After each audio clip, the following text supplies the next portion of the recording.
Mukunda jewellery first ever factory outlet Vizag లో grand opening. విఏపై 2 to 12% మాత్రమే. No making charges. 5 గ్రాముల వెండి ఫ్రీ. హైదరాబాద్ ఐటీ ఉద్యోగులకు బిగ్ అప్డేట్. ఐటీ కారిడార్ కేంద్రంగా తెలంగాణ ప్రభుత్వం కీలక నిర్ణయం తీసుకుంది. ట్రాఫిక్ కష్టాల నుంచి ఐటీ ఉద్యోగులకు విముక్తి కలిగించేలా వినూత్న ముందడుగు వేసింది.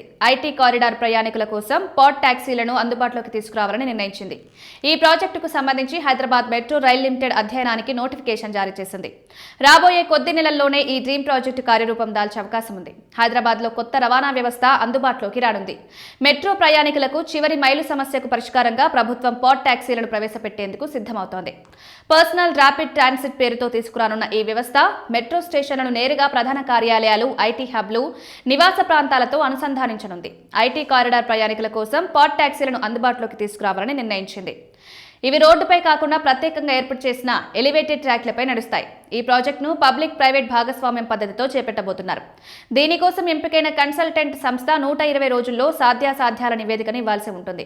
అంటే రాబోయే కొద్ది నెలల్లోనే ఈ డ్రీమ్ ప్రాజెక్టు కార్యరూపం దాల్చే అవకాశం ఉందని భావిస్తున్నారు. కాగా తొలి దశలో అందుబాటులోకి తేవాల్సిన మార్గాలపైన ఒక అంచనాకొచ్చారు. తొలి దశలో ఈ పాడ్ టాక్సీలను రాయదుర్గం, కుక్కట్పల్లి మార్గం, financial district, knowledge city, hitech city metro station పరిసరాలు, కొత్త సచివాలయం వంటి రద్దీ ప్రాంతాల్లో ఏర్పాటు చేసే విధంగా కసరత్తు చేస్తున్నారు.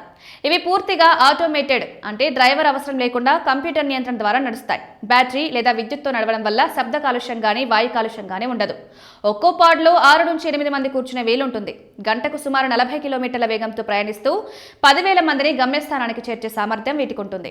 మెట్రోలో ప్రయాణిస్తున్నప్పుడే యాప్ ద్వారా పాడ్ టాక్సీని బుక్ చేసుకుంటే స్టేషన్ చేరుకునేసరికి టాక్సీ సిద్ధంగా ఉంటుంది. ఈ ప్రాజెక్టు పూర్తయితే ఐటీ ఉద్యోగులకు ట్రాఫిక్ కష్టాల నుంచి శాశ్వత విముక్తి లభిస్తుంది.